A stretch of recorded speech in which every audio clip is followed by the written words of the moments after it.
Good morning and welcome to all of you for this our first session of Islamic Architecture Heritage.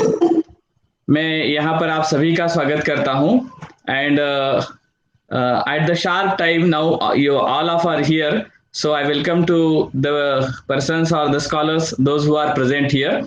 And now just before start the session, I want to say all the scholars, those who have no any idea about the Heritage Foundation, if you will just search in Google Heritage Foundation Jalgaon or heritagefoundation.in, www.heritagefoundation.in, then you will get all the information.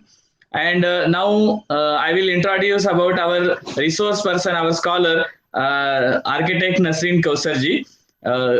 She is an architect and habitat designer and academic with 18 plus.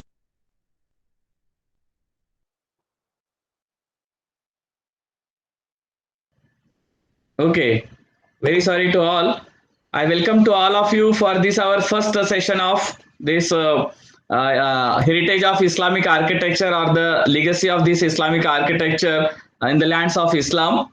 And before start this session, just I want to request all of you for please those who have no any idea about the Heritage Foundation, just search in Google Heritage Foundation Jalgaon or www.heritagefoundation.in.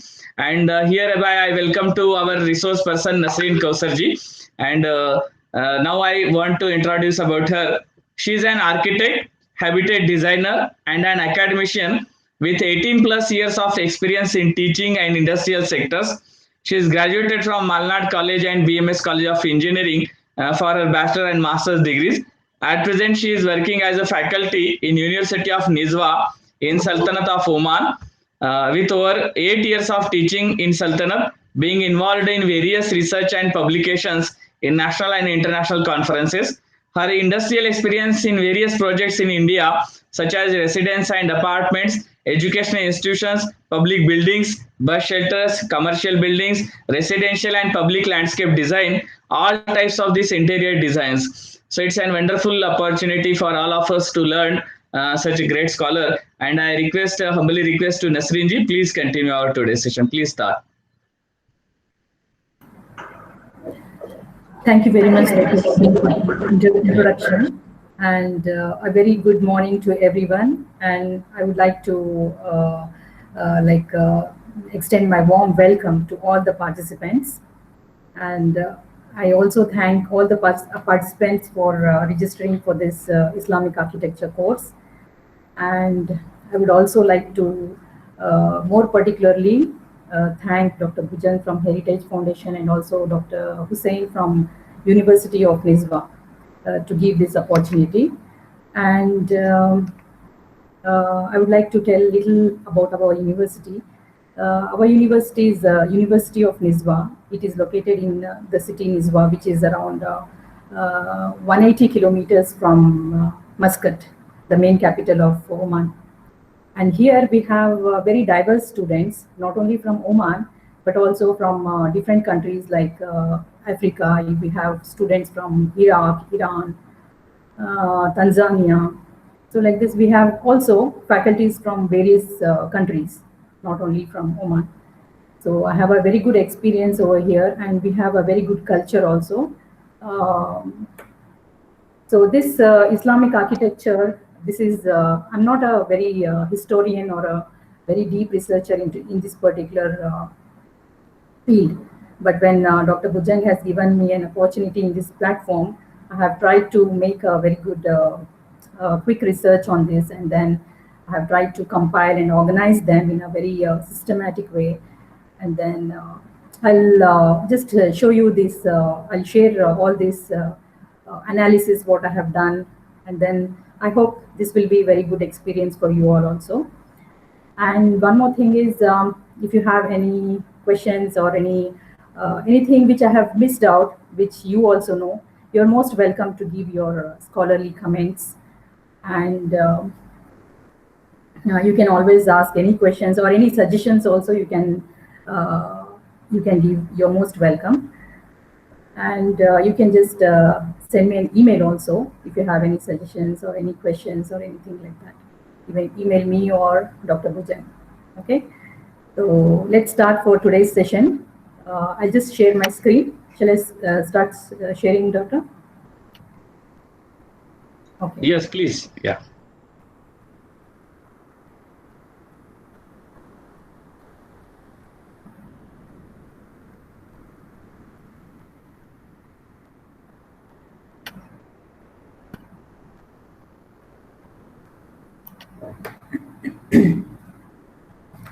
So please do confirm me if I'm audible and also my screen is visible. Yes, it's okay. Okay.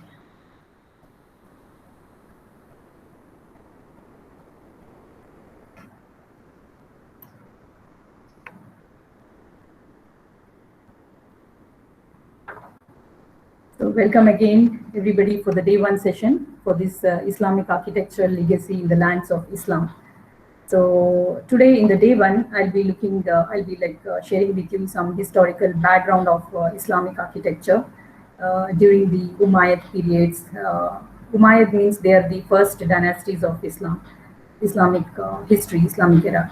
So we will look into their ideologies, their kind of art and artistic and then architectural characteristics, like how they came up, everything we will try to understand.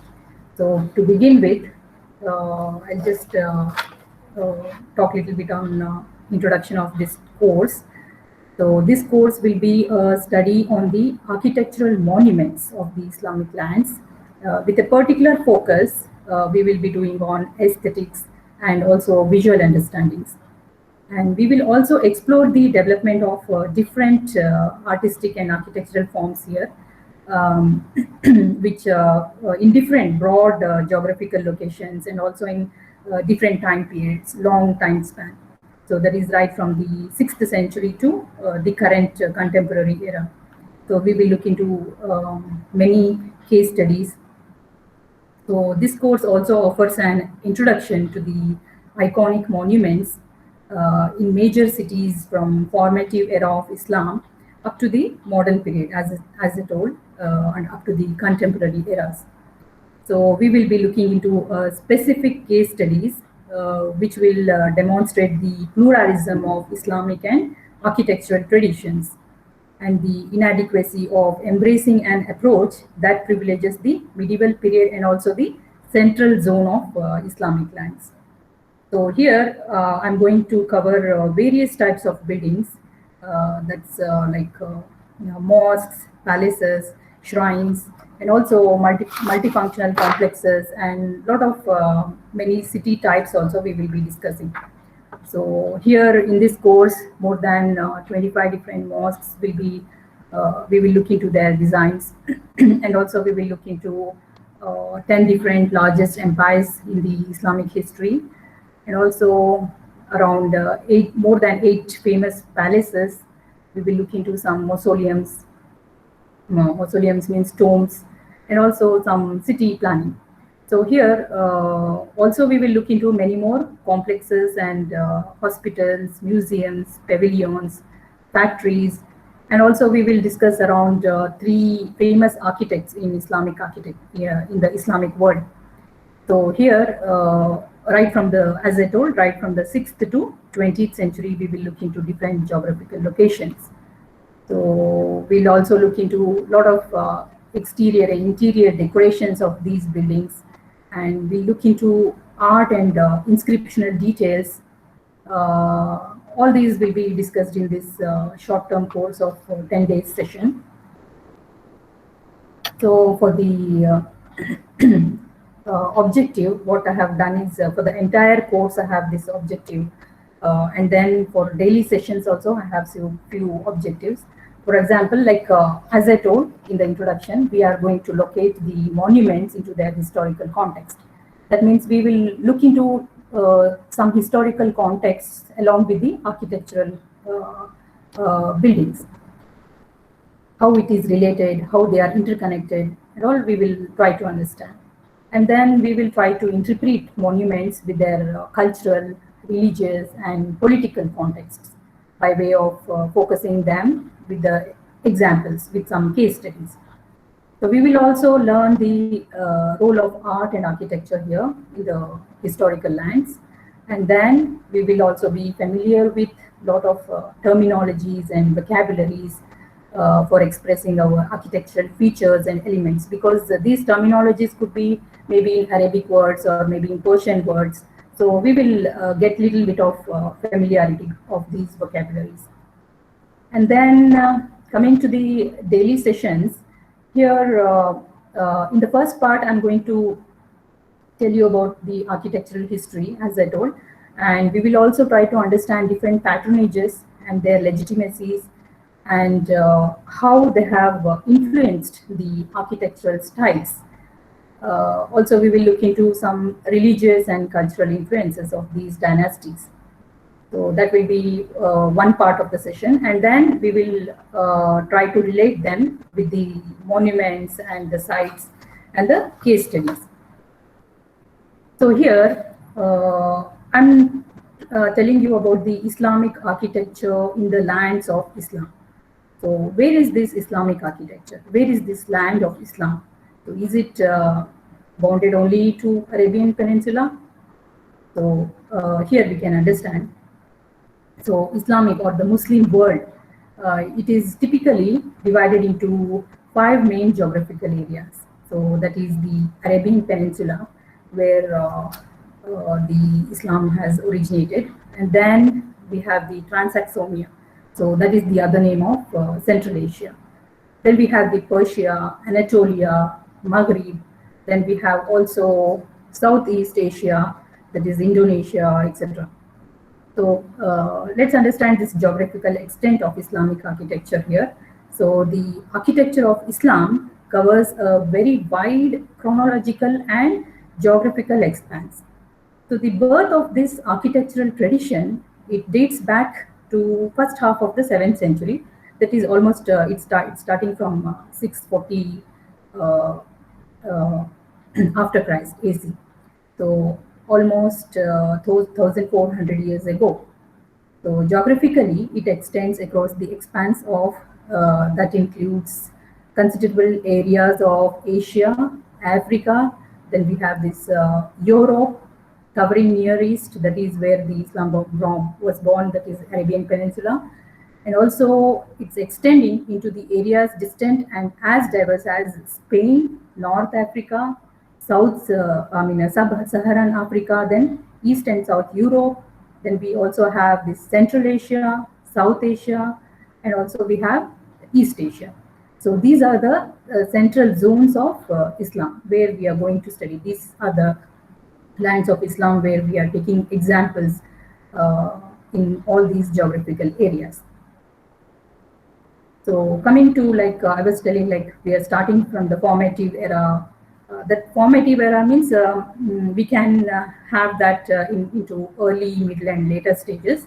So the era of pottery, or when the era of pottery started, and then weaving and development of this food production, agriculture, all this started during this formative era. So next came the classical stage, and here is where we are going to start our course. Like this course will show this Islamic architectural traditions which evolved over time and space in this classical stage. So let's understand the spatio-temporal slices here. So spatio-temporal slices can be divided into 2 volumes, that is Pellicle Volume 1 and Pellicle Volume 2. So in the Pellicle Volume 1, it can be divided like starting from 650 to 1250. So here, 7th to 9th century, we can take that as a late antique period. So here the universal caliphates, that is the Umayyads and the Abbasids. So these caliphates came. They were the first 2 caliphates in Islamic history.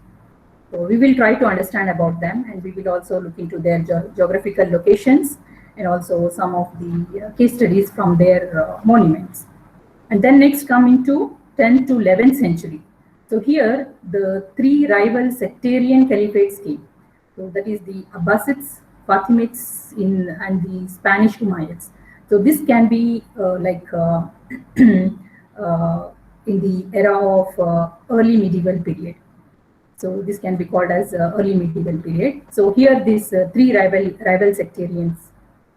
We will also understand about all these dynasties. Then coming to 11th to 13th century, we have the caliphates and the sultanates. So the Turkic sultanates of Seljuk, and also we have sultanates of Iran, Anatolia, and sultans of Delhi, and Berber dynasties. Berber dynasties means basically they are Arabs.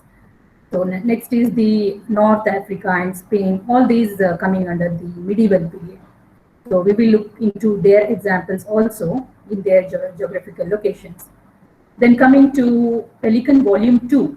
So this one we can take during the era of 1250 to 1800. So here, starting from 13th to 15th century, this was the end of caliphate. So this was the end of caliphate means because the Mongols from the east, they had invaded the Islamic lands, and they almost delegitimized the Abbasids, and also completely they erased the Islamic lands in most of the parts, except for Arabian Peninsula and Jerusalem and all. They couldn't touch, but this was the main turning point where the Mongols almost distracted the Islamic lands. So later they themselves, the descendants of these Mongols, they themselves embraced in Islam. So they are the Ilkhanids, Timurids of Iran, and then Central Asia, Mamluks of Egypt, and then you have the Nasrids of Spain. So they all can be categorized in late medieval period.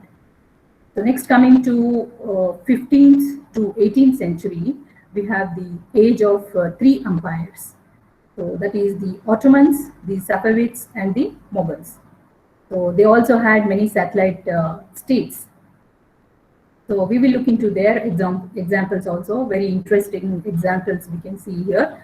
So they are can be categorized in early modern period.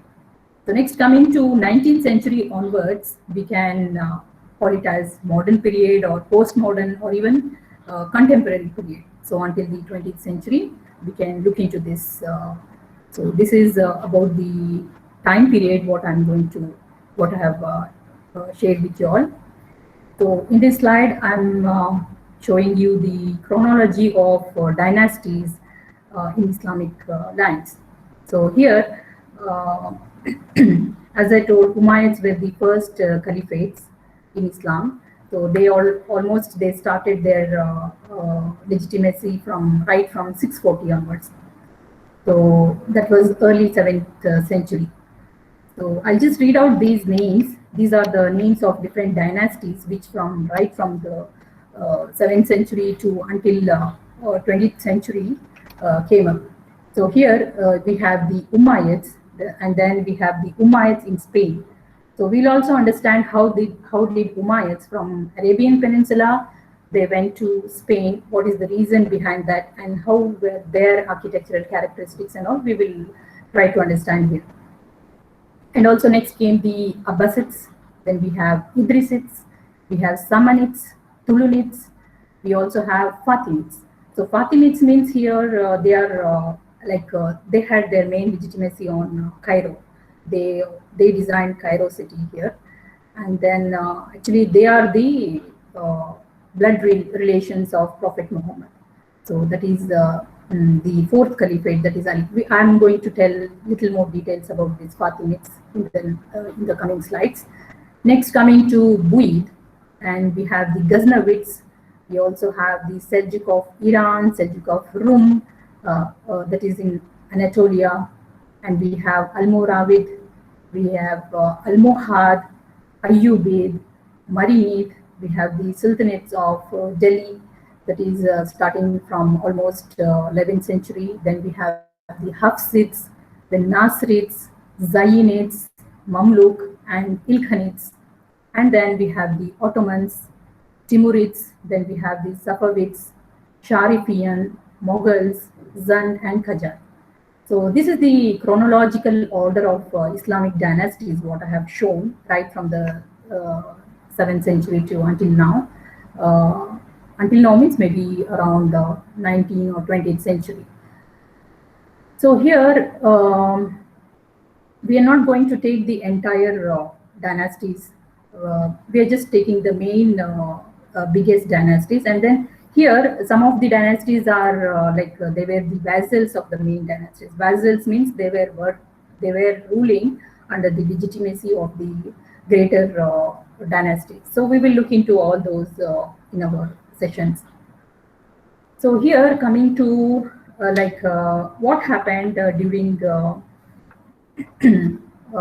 when the Umayyads first, when they came out from the Arabian Peninsula, what happened? So before that, we will just understand the Rashidun Caliphates.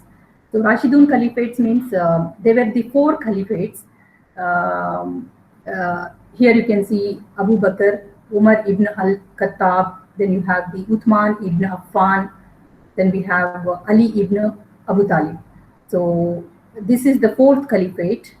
He is the son-in-law of Prophet Muhammad, and also he was the cousin also of Prophet Muhammad. So they had the blood relation, and he married Prophet Muhammad's daughter Fatima. So this is because we have got the name here Fatimids. So they are usually the Shiite Muslims. So we will get into detail of them also. So here this Rashidun Caliphs, these 4 Caliphs can be called as Rashidun Caliphs, or they can also be called as Al-Khulafa or Al-Rashidun. So this is a term used by Sunni Muslims to refer to the first 4 successors of Prophet Muhammad as the leaders of Muslim community. So the Shiite Muslims, that is the Fatimids, they only recognize the 4th Caliph, that is the Ali, and they recognize him only as a legitimate successor in the Imam. So Umayyads and the Umayyads, who were the first Sunni dynasty of Islam, were not recognized as legitimate caliphs by some of the communities like Shiites and also by the Abbasids. That's why they 3 became the rival caliphates. So these Umayyads, when they moved to Syria, they made Damascus as their capital. So initially it was Medina, like Prophet Muhammad's, during Prophet Muhammad's era, capital of Islamic lands was Medina in Arabia. So later it was shifted to, when Umayyads came here to Damascus, they made Damascus as their capital. So these Umayyads, they adopted a royal ideology, and they created very luxurious monuments which reflected the power and also the authority. So actually what happened when they were only in the Arabian Peninsula, so within Arabian Peninsula, there was no architecture. There was no architecture at all. Only you can see mud buildings, and that was maybe constructed in some traditional styles. So there was only one structure, which is Al-Kaaba. So Al-Kaaba, it was the holiest place for the Muslims. And from being within a desert in the Arabian Peninsula, when they started to move outside, they just saw the massive elements of these Romans, Byzantine, and also the Sasanians. So in Damascus, they saw this Byzantine and Roman architecture in Damascus, and when they moved to Iraq, they saw the Sasanian architecture over there. So they were very much influenced and very much surprised to see such massive elements. So they were trying to compete and trying to make monuments, something like that. So when they came out, they were coming out for the purpose of trade usually. So here you can understand when they are coming out for the purpose of trading and also to spread the words of Islam to other continents. Here you can see that they had 2 routes, that is one for the summer and one more for the winter. So that is called the Silk Route. So the name Silk Route for the Silk Route came from China actually, because China is the first country to develop the silk, the production of silk. So they were making this trade in this Silk Route. That's why the name came as Silk Route. So this Silk Route was a road trip. So usually they used to travel by using these camels. So it actually started from China, as I said, China to Khorasan, Khorasan to Afghanistan, then Afghanistan to Persia. So from Persia again, they had two routes, that is from Persia to Iraq, Iraq to Damascus, then they have Damascus to Europe and Italy. The other route was Egypt, Morocco, Spain, something like that. So this route was the main thing which developed, like they when they were traveling, they were, as I told, they were using camels, and people used to carry animals, and they also used to carry food, other human beings, and a lot of culture and art also traveled along with them back and forth. So this is the reason, like they were exposed to a lot of other cultures, lot of other art, and also a lot of historians and other famous people also started moving back and forth here. So they started learning each other. That is how, when like you can see in this particular map, during the Prophet Muhammad's era, almost this was the extent of Islam. And then when the four caliphates they conquered, it was the extent. This was the extent of the four caliphs. And then you can see the darker cream area. This was the extent of the Umayyads. So almost from the east to west, it was like the Islamic land. So as I told, first when they came to Damascus, these Umayyads, they were very much influenced by the buildings like Roman arches, Roman aqueducts, and also Roman roads.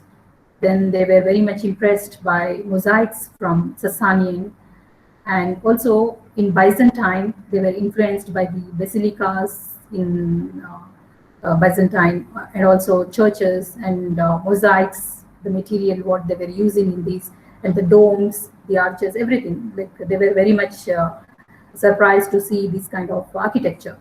So this is where they started the geometrical patterns and curving and branching of plant forms, and all this Islamic calligraphy. All this came up during this era. So here I'm going to tell you some examples of architectural influences on Islamic buildings. So Cordoba churches were like designed in Byzantine architecture. So they had the horseshoe arches. So this was also very much impressed by the Umayyads. Then you have the Hagia Sophia in Byzantine churches. So this also was very much impressed by this Ottoman. And then you have this great mosque of Umayyads in Damascus. So we will discuss about these individually. And also we have the Great Mosque in Mali. So this Great Mosque in Mali, if you see that particular building, it doesn't look like an Islamic building because it doesn't have any of the Islamic components. So this shows that wherever the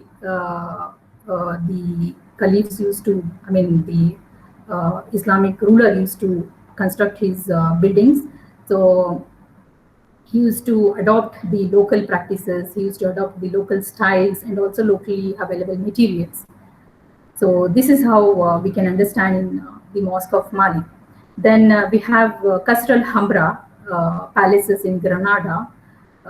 These are the examples that, which are giving emerging cultures influenced by Byzantine, Umayyads, and also Abbasid styles. So we will look into all these examples. And here you can look into the Umayyad patronage, like right from the east to west, how they have the control over, and then they had legitimacy on the whole empire. So the Umayyad dynasty in this period was renowned for its architectural achievements. So after the war with Ali's family, the Umayyads augmented the newly acquired wealth generated by the annexation of Iraq, Iran, and also in Syria. They contributed this to the Islam and its development on artistic and architectural activities.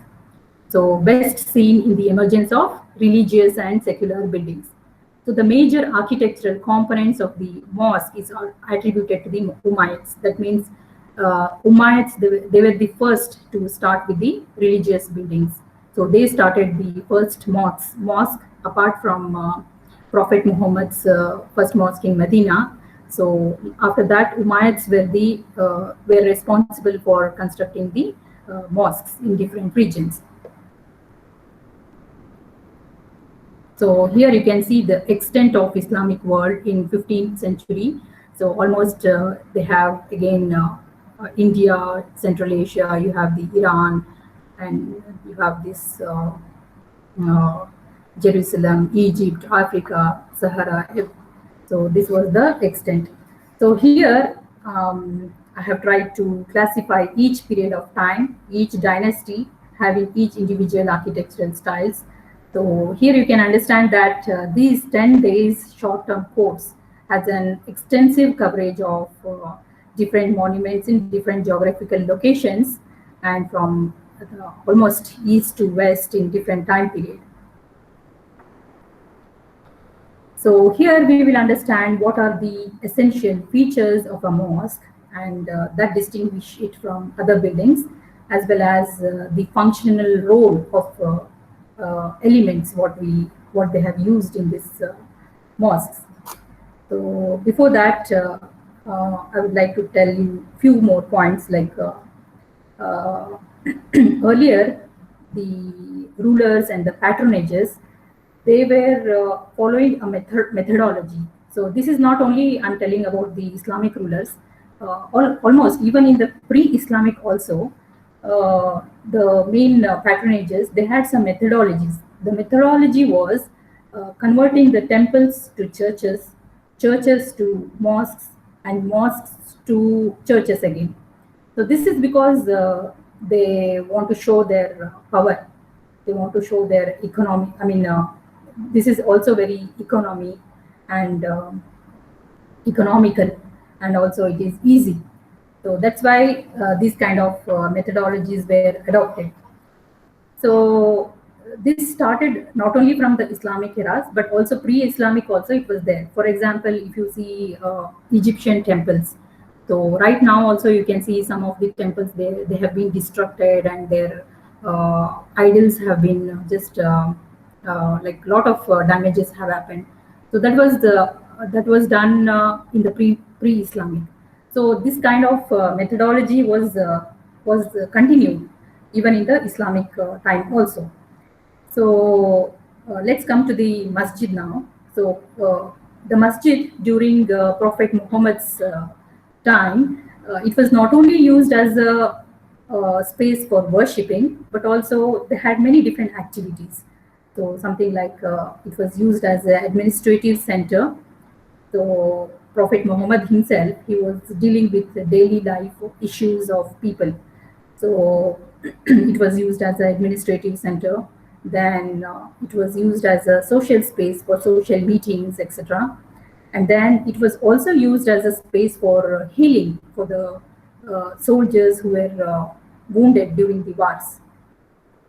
So we can understand that masjid was not only used as a worshipping space, but also for all these purposes, right from the Prophet Muhammad's era.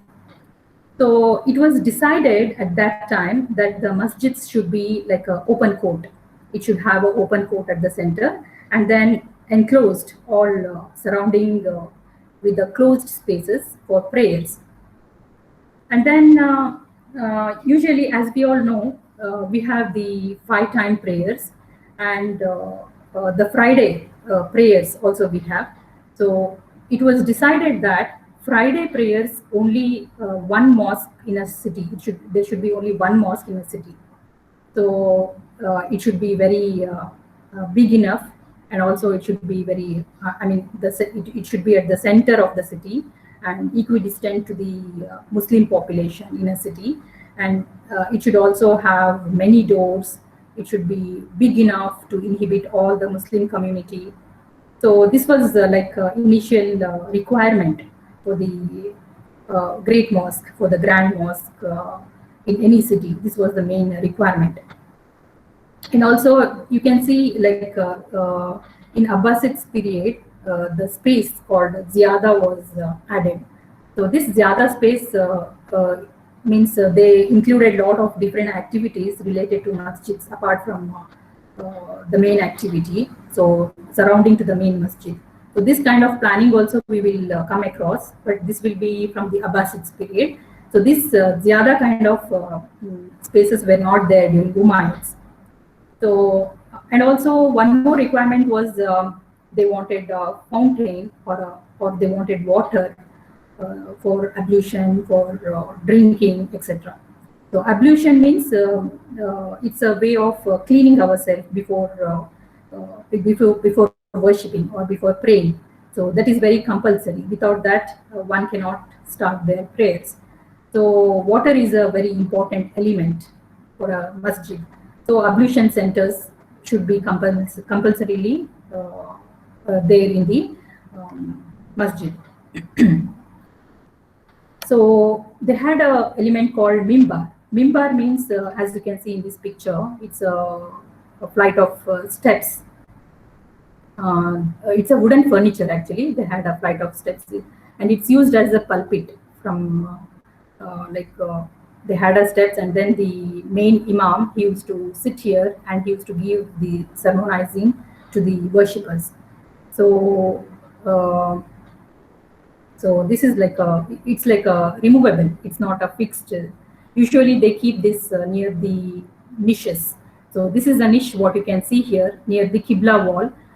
Qibla means it is the direction of the prayer oriented towards the holy shrine of Kaaba. That means it's a direction of Kaaba. Kaaba means it is located in Mecca. So everybody who are going to pray, they have to turn towards this direction, Qibla direction.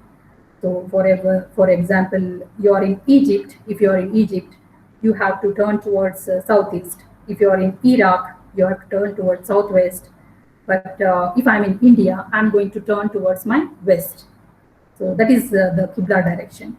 So wherever is your geographical location, we need to turn towards this holy Kaaba. So that is the requirement. Also, one of the requirement in any masjid, they have to locate the mihrab and show the Qibla direction. So mihrab means it's like a niche pointing towards the Kaaba in Mecca, which the congregation has to face to pray. And then we have the minaret where the muezzin used to call for the prayer, and this has to be heard by the whole population all over the city. And then we have this terminology called hypostyle hall. Hypostyle hall means they had a lot of columns, lot of arches, jungle of columns everywhere in these masjids. So this kind of planning is called as hypostyle hall. Then courtyard, as I said, it's open to sky courtyards. And then khutbah means it's Friday sermon, which is read in the noon prayers. So on top of this mihrab and these mimbar spaces, usually they used to put the dooms, maybe a semi-doom for the mihrabs, and then on top of the roof they used to keep the whole doom, complete doom. So that is because to resonate the sound and also to magnify the sound of imam.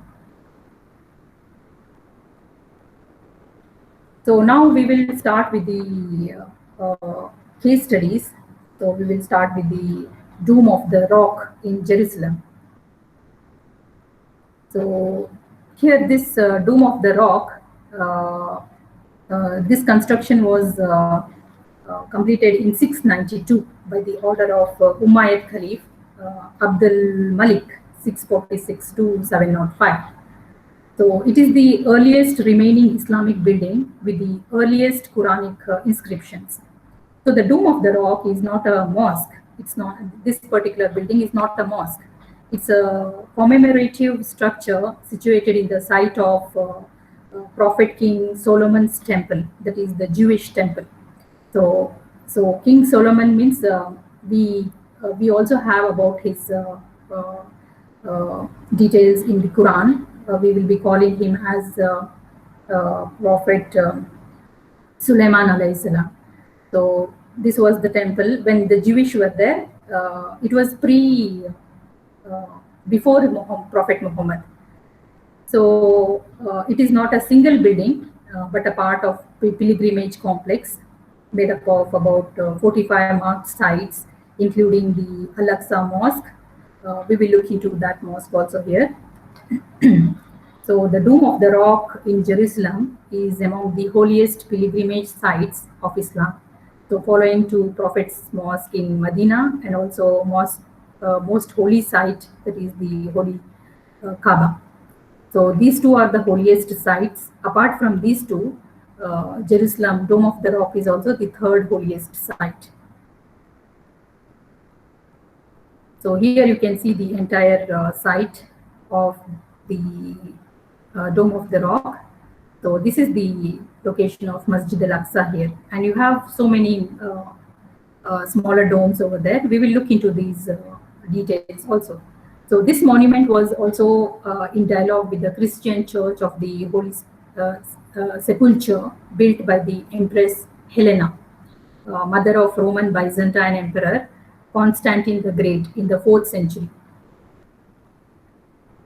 So here, let's understand about a little bit about Jerusalem. So Jerusalem is the center for Abrahamic monotheistic faith. So they had the Judaism, Christianity, and the Islam. So the construction of the Dome of the Rock served as a visual demonstration for Islam as a universal religion. It expressed the identity of Islam as a continuation and culmination of all these three former Abrahamic monotheistic religion.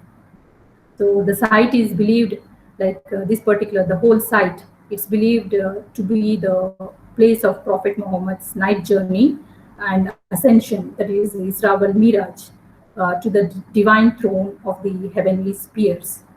That means Prophet Muhammad from Medina, he had traveled to Jerusalem in this particular site, and from here he ascended to the 7th heaven to meet God, and then he came back, and then he led all the former prophets to pray. So this is that particular site, this whole site. That's why it's so holy for the Muslims actually. So this site is also considered to be the future site of the divine throne in the last judgment. So here all the people will be like, we have the last judgment day. So this is the particular site where we are going to get judged by the God. So here you can see the Dome of the Prophet, and this is the Dome of the Ascension. The Dome of the Prophet commemorates the spot where the Prophet Muhammad was believed to have gathered all the former prophets, and then he led them to the religious prayer. So that's why it is so holy and very religious center for Muslims.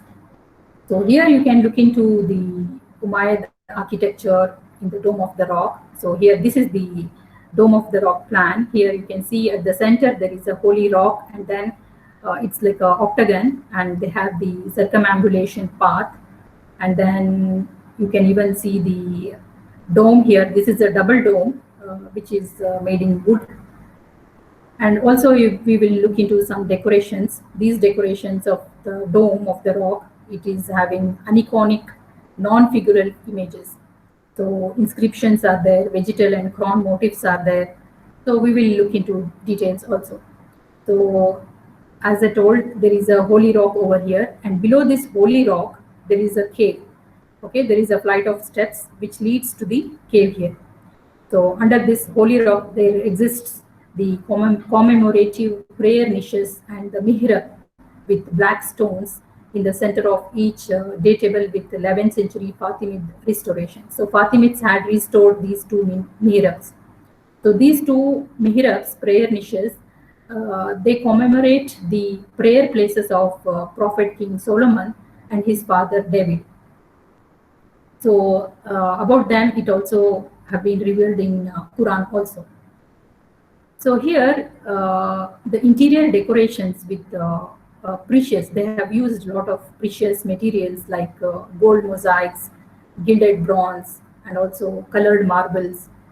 So here you can see the reuse of these prestigious materials raises a question about the craftsmen employed to lavishly decorate the monument. So the use of marble and gold mosaics, which was most expensive materials of the Roman Byzantine tradition and also of Mediterranean architecture, implies that some Byzantine craftsmen were imported to carry out this particular work of the mosaics. So coming to the Dome of the Chain. So this Dome of the Chain, this is one more dome here in this particular site. So it commemorates the place where two prophet kings, that is King David and his son King Solomon, administered justice. So this building is again octagonal and is composed of two concentric arcades resting on marble columns. So they used these Corinthian capitals, and these were taken from Christian buildings.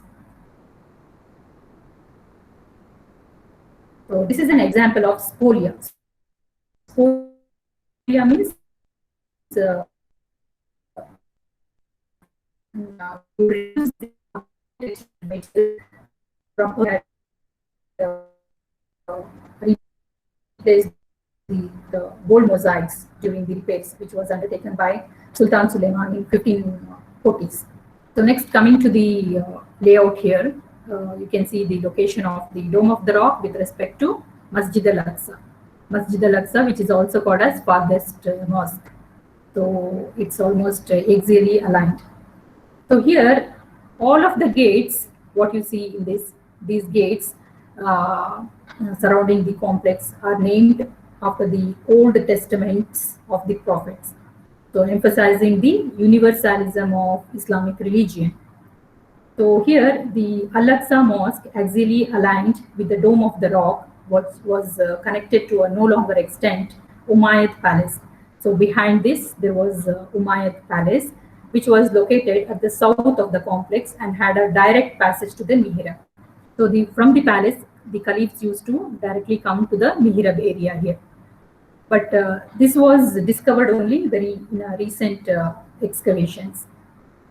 So here, the mosque and its direction of the prayer, the mihrab, along with the Qibla wall, is located to the south of the present. So facing towards the Kaaba in Mecca. So rather than towards the Dome of the Rock.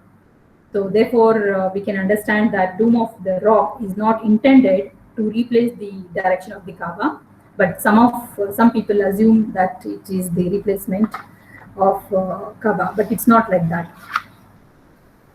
So next, coming to the marble decorations. So here you can see the marble decorations. So they have used a technique known as the bookmarking. So this was used to form geometric patterns out of marble. So it involves slicing the marble and aligning its naturally waving forms to create symmetrical patterns. So as a wonder of nature, the natural waves of marble evoke the waves of sea. So just as the gilding in the golden mosaic dome and also arcades must suggest the dome of heaven, something like dome of heaven. So here also you can look into some more examples of these rich and luxurious materials which the Umayyads have used, the marble, the mosaics, the colorful inscriptions. Here also you can look into different colors and the decorations, what they have used. This is the style of Umayyads just to show their richness and luxury. They used to use all these kind of luxury materials, very glittering kind of materials. Even in the ceiling, you can see they have a very, very huge, intricate patterns decorated with multicolored mosaics. And now coming to the Al-Aqsa Mosque. So this Al-Aqsa Mosque was completed under Abdul Malik son, who was the Caliph Al-Walid, which was around in 701. So this is a Umayyad monument. The Al-Aqsa Mosque is a hypostyle mosque.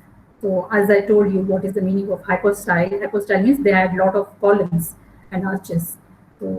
So they had these hypostyle mosques with marble columns taken from Greek and Byzantine ruins. So here the columns form multiple rows positioned perpendicularly to the Qibla wall, and the central row, that is the central nave, is wider than the others and culminates in a dome space over the mihrab for the Caliph and Maksura. So here we are coming out with a new word, that is Maksura. Maksura is a place where the Caliph and his companions are directly entering near the mihrab, and it is the place where they do the prayers, a special space. So they have a very rich decorations in those space, in that particular space, and also very huge dome over there.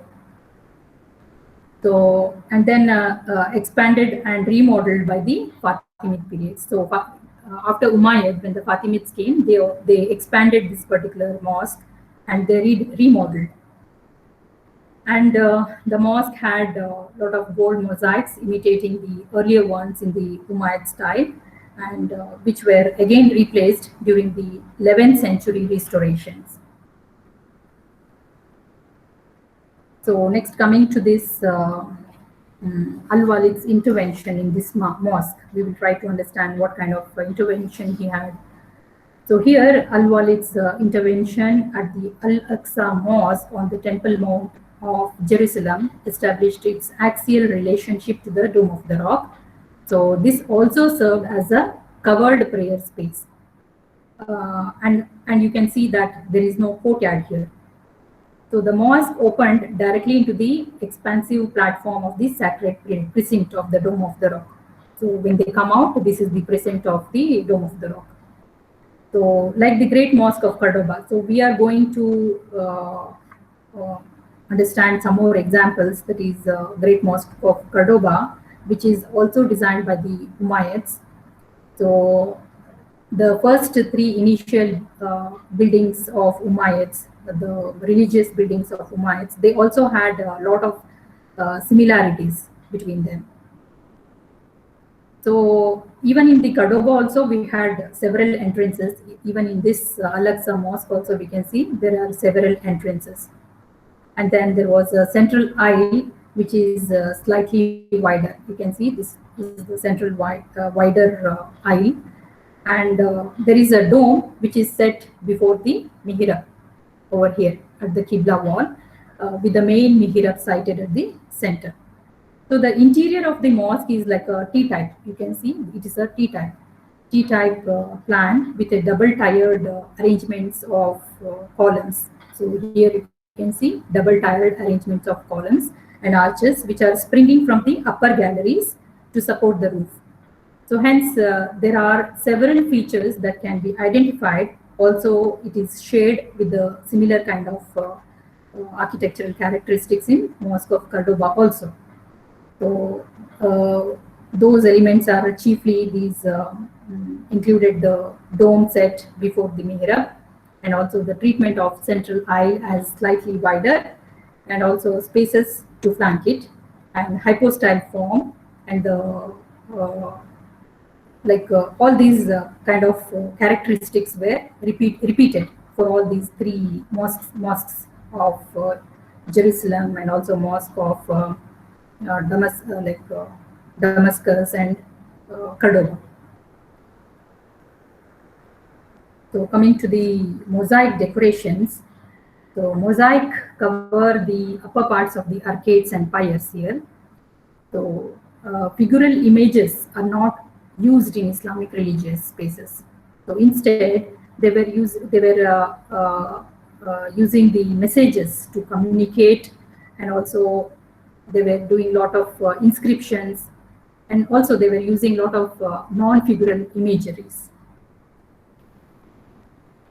So here we can understand about the mosaic decorations that the inner facade of the monument is covered in sumptuous mosaics, including a continuous zone of sprouting leaves and scrolls, vegetal stands filled with jewels, trees with fruits, symbolic of an otherworldly garden of paradise. That means in all their inscriptions and their in their decorations, mosaic decorations and all, they used to use this kind of leaf as a concept and make a lot of decorations with that.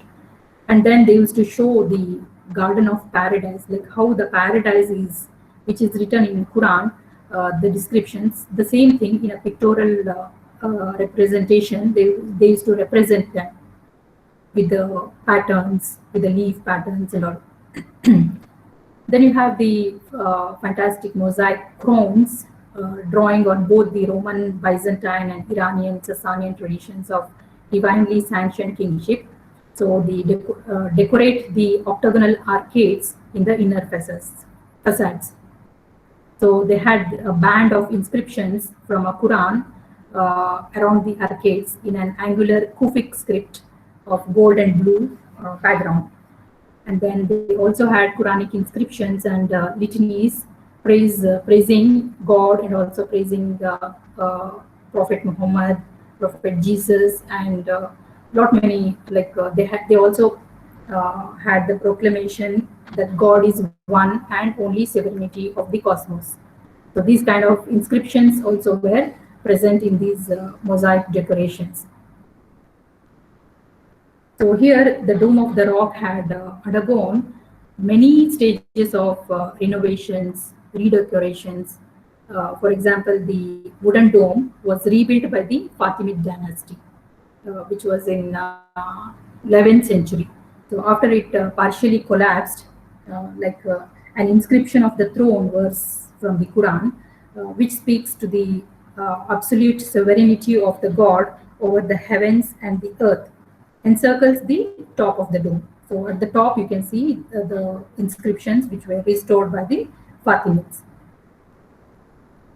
So the verse was again renewed in the Fatimid epoch, and again in the late Ottoman period. After this ban, again they inscribed some more inscriptions that were during the Ottoman period in 15th century onwards. So like this, you can see they had this particular Dome of the Rock. It had lot of renovations and redecorations in every stage of dynasties who were legitimized in those eras. So here we will understand the first mosque of Prophet Muhammad, that is Masjid al-Nabawi. This was the residence of Prophet before, and later it was converted to masjid. So here the beginning of the Islamic calendar, which corresponds to the exodus of the Prophet Muhammad from Mecca. So when they came out from Mecca, where he faced an open resistance to the announcement of his revelation of the Quran, therefore he and his family members and his first companions followed him to the predominantly Jewish city. So that is Medina, so where they established the first Muslim community. So the stories record that his house became a space of worship over time. So this domestic structure gradually transformed into space of worship. So here you can see Prophet Muhammad, he had used a very simple form with a courtyard and hypostyle hall with lot of columns, but he had not used very luxurious and very expensive materials.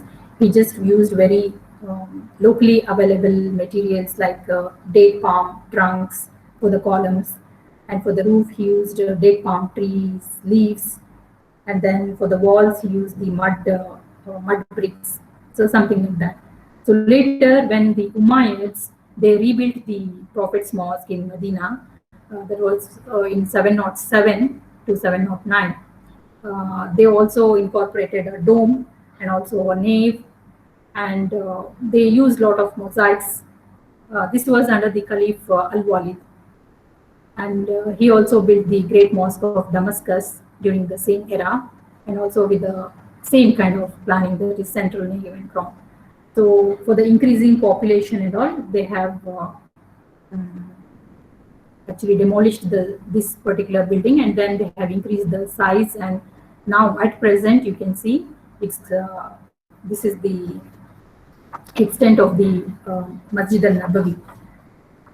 And here you can see the very luxurious materials, very rich and expensive materials they have used for their interiors. So the interior spaces within the former mosques before that of Al-Walid's refurbishment held a lot of historical associations. So there were spaces in the buildings that were associated with the first generation of the Muslims, especially the Prophet's mosque. In this mosque, Prophet Muhammad's places where he stood, where he prayed, and also where he sermonized, all these have been marked, and it is maintained until now. And also some of the quarters of his wife, and also his close companions, the first generations, they have they all have these precinct, which is still maintained over in this particular mosque. So here we will start with the Umayyads' Great Mosque. So the Great Mosque means the term Great Mosque refers to the main congregational mosque of a town or a city, which is a place of gathering for important celebrations, regular prayers, and also Friday prayers. So initially I told you that what was the requirement of a mosque. So it was decided that Friday prayers, there should be only one mosque for the entire city. So this is that Great Mosque of Damascus, which was designed by the Umayyads. So let's try to understand some of the highlights of the Great Mosque. So here, the Great Mosque of Damascus, along with the Great Mosque of Medina and Jerusalem in Al-Aqsa, was one of the three mosques built or renovated by the Umayyad Caliph Al-Walid in 705 and 750.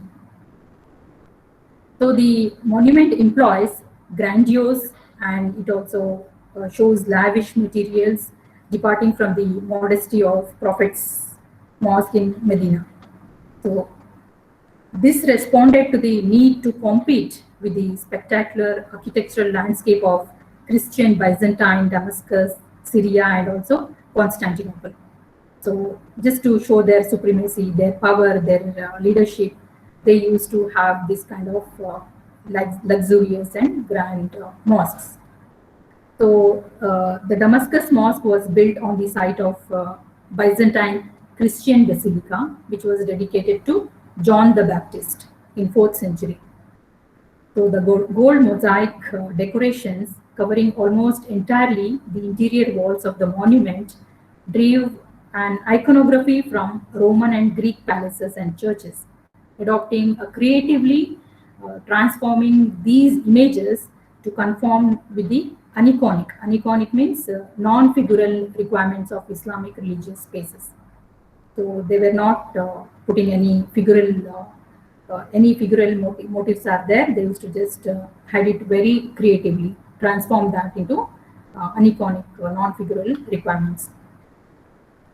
So with his domed mosques, Al-Walid established a new royal imperial typology here, and he even modified the Mosque of Prophet in Medina and also in Al-Aqsa Mosque in Jerusalem by inserting each a royal domed space for the Caliph, that is Maksura, which was in front of the mihrab.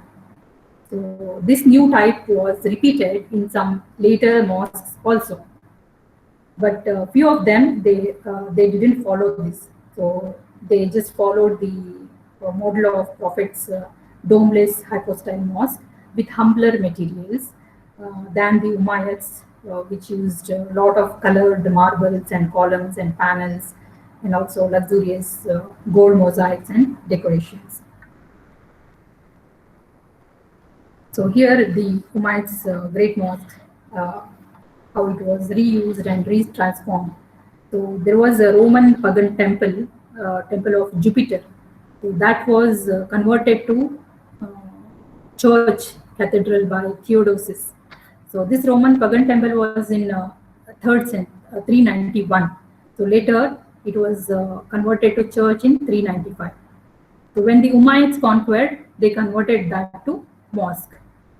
So the shrine of Saint John, which existed in the Christian church, was preserved within the prayer hall of the Umayyad Great Mosque, kept as a revered reminder of the Abrahamic monotheistic heritage of the religion of Islam and the chain of prophets that Islam shared with Judaism and also with Christianity.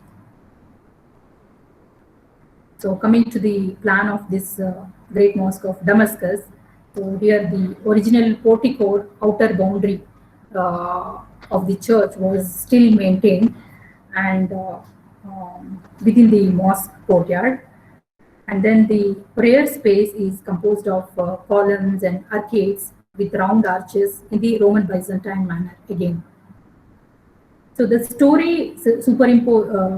the 2 stories superimposed arcades are derived from palatial architecture here, and the marble columns are arranged parallel to the Qibla wall.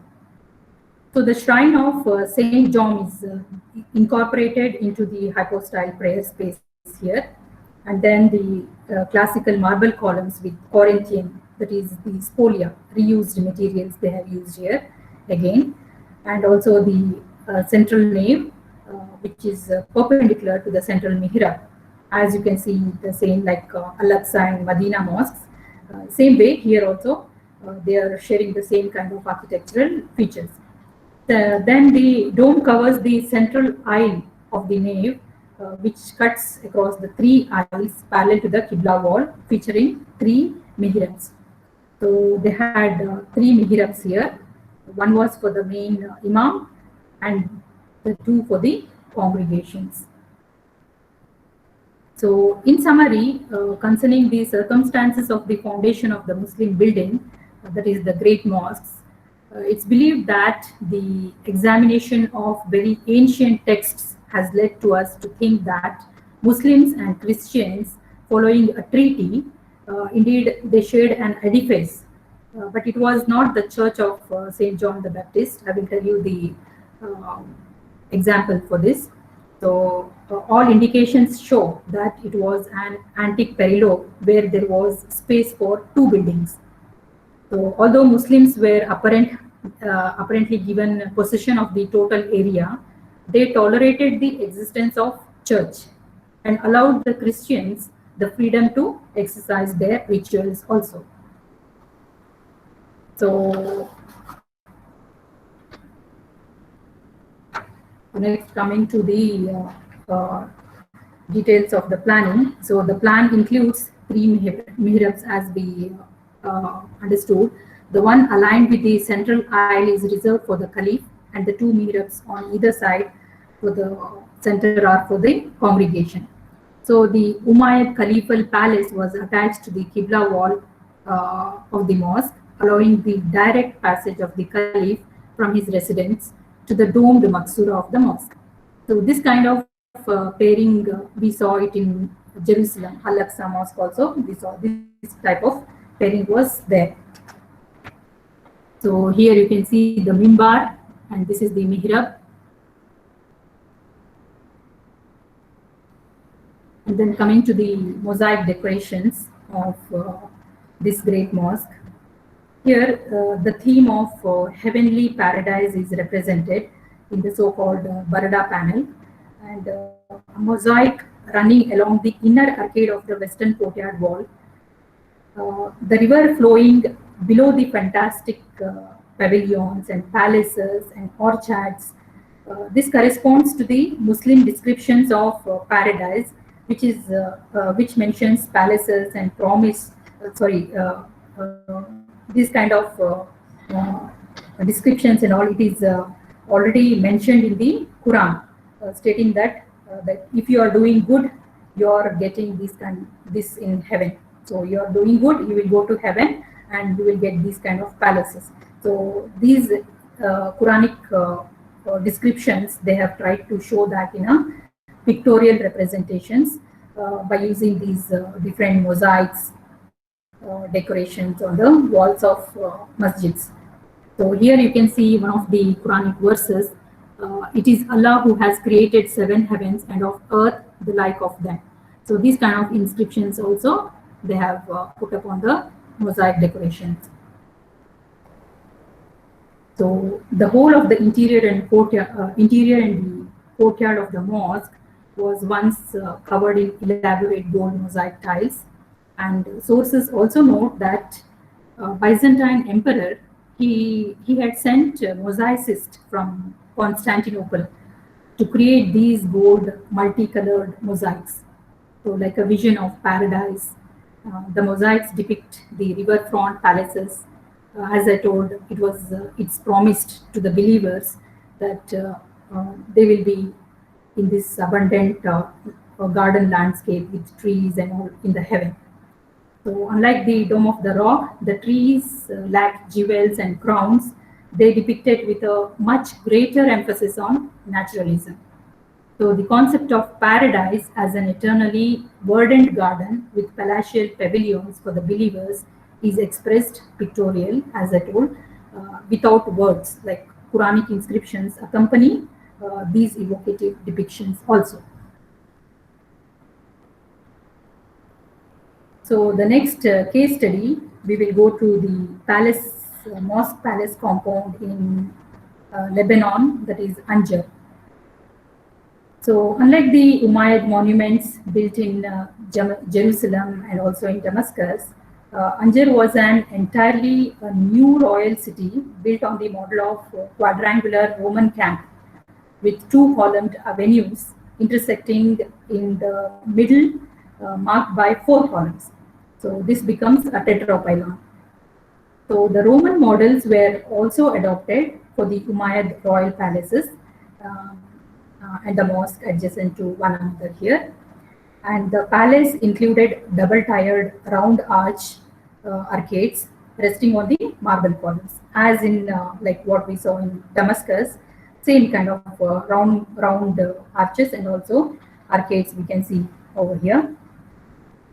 So round Roman arches would be, again, when we go further, we can see that these round arches, it's slightly changed to pointed arches later in Islamic architecture. So this is a palace city of Anjar, which was founded by Umayyad's Caliph Al-Walid again, and it was in the beginning of 8th century. So at present, you can see the Anjar palace. This is the remains. So the Umayyads, who established themselves in the Mediterranean Byzantine lands, moving the caliphal capital Medina in the Arabian Peninsula to Damascus in Syria, aimed to expand further into Byzantine territories. So hence the Umayyads chose to adopt local architectural precedents such as the Roman urban plan at Anjar. So they used this luxurious building materials also over here. So the Umayyad architectural innovations that departed from the humble building traditions of the Prophet's time often received a lot of criticism from the communities in Mecca. So also they received a lot of criticism from Medina, Iraq, and they were opposed to this Umayyad's deviation from former norms. So such critics would continue under the Abbasid Caliphate, so which hoisted the Umayyads and aimed to delegitimize their legacy. So this is how they became the Ravines. So for today's session, here I'm going to end. Thank you for your patience. And here I'm going to show you some list of topics which we are going to cover for the entire 10 days sessions. So what are the different case studies we are looking into? So here you can see we have done the Dome of the Rock of Jerusalem. We have done Umayyads and the late antique architecture. Then the Umayyad Great Mosque of Cordoba, we will look into this tomorrow. And then the exile of these Umayyads to Spain. How did they go to Spain? So this also we will try to understand. And we will also look into a new dynasty, that is the Abbasids, how they designed the Baghdad and Samarra in tomorrow's session. So architecture of Abbasids, Fatimids, Cairo, and the ceremonial city of this Fatimids, Cairo. So these are some of the topics which we are going to cover in all the 10 days session. So Anatolia Mosque, and also hospital complex in Devrigi, the Seljuks, the new frontiers in Anatolia and India. Then we have the Mongols, Timurid cities in Iran and Central Asia.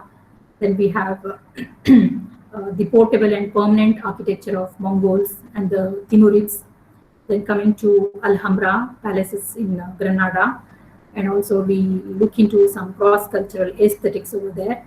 And we'll also look here a madrasa complex, a mosque complex of Sultan Hassan in Cairo, and Mamluk system of charitable endowments, that is Waqf kind of system, and all we will try to understand. And also the Ottoman mosque, mosque complex of Sultan Suleiman in Istanbul. And we will look into Ottoman chief court architect, that is Sinan, a famous architect during the Ottoman periods, his works and his autobiography. And then we will look into Safavids, Isfahan under Shah Abbas. Then we'll also look into the international trade and the Safavids Shah's silk monopoly. And we will look into Taj Mahal, Agra, that is the Mughal mausoleum as eternal garden. So this will be on the last day session, 10th day. And also legacies of Islamic architecture in the modern and post-modern and contemporary eras. So all those case studies will be on the 10th day. So thank you for this. And for today's assignment, I have one question. So what are the essential features of the mosque that distinguish it from the other buildings, as well as functional role of such elements? So identify the elements in the mosque and try to tell me what are the functional role of it and how the mosque is distinguished with other buildings. So this is the assignment for the day one. You can email me or Dr. Bujang also. Okay. So this is my email, nasreen.dumi@unisba.edu.om. So thank you for your attention. So now I'll hand over the mic to Dr. Bujang. Yes, thank you. Thanks a lot. It's a wonderful session. Being as a history, please mute yourself. Other all, मैं request करता हूँ बाकी सभी लोग खुद को mute रखिए.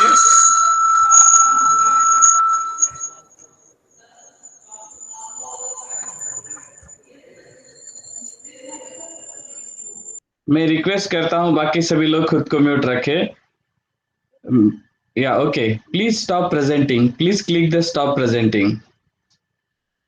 Yes, thank you. And it's a really wonderful session. जैसे मैंने कहा था कि being as a history student, when I was studied in my MA history or afterwards, when I wrote my different books, like as the Communal Harmony of India, and then afterwards my encyclopedia of these museums, archaeology and culture, that time also I was studied regarding these mosques and other architecture, but a few things are there which are not cleared for me up to that time, but now it's clear, and it's a very good opportunity for all of us to know about this all. And I humbly request to all the participants, please keep mute yourself, and again and again when I send the messages on your WhatsApp or your other messages, then please try to understand कि कोई लोग हमारी वजह से दूसरों को तकलीफ ना हो. Because of us, there will be no any problem for others. So please take care for this all. And as per the questions in chat box, I was trying to give the answers to all the questions. And whatever be there, the other questions remaining, we will try to give the answers in our next sessions. So hereby again, I want to say that we will provide some study material also to you. But the most important thing is that please complete your daily assignments and your daily notes. It's a course, not a lecture series only. So please remember this. It's an international course, and the certificate will provide only after completing the assignments or your notes.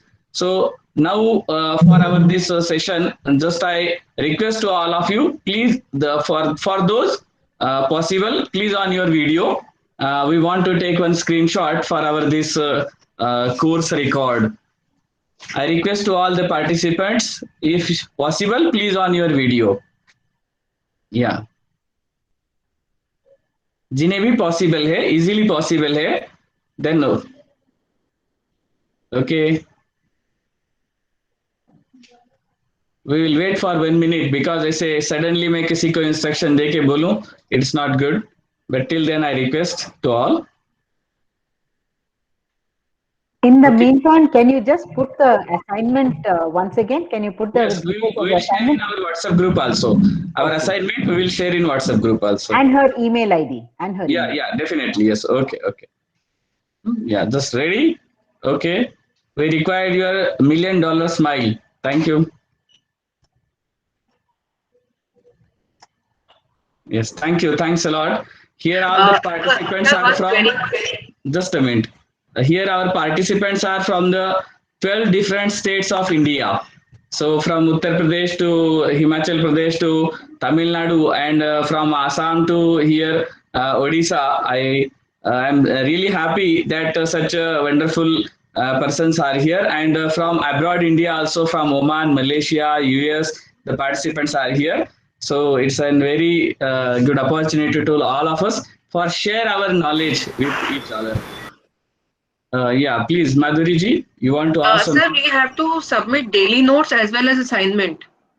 Yes, daily notes and assignment. Yeah, if not possible daily note, just to complete the assignments, because assignment is most important. Okay, sir. Okay, sir. Okay, yes, thank you, thank you. Yeah, and once again, thanks a lot to all of you. And now we'll stop here our today's session. Tomorrow we'll meet again.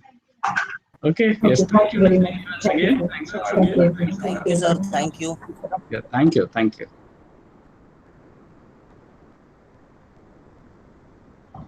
Now we can left from the session.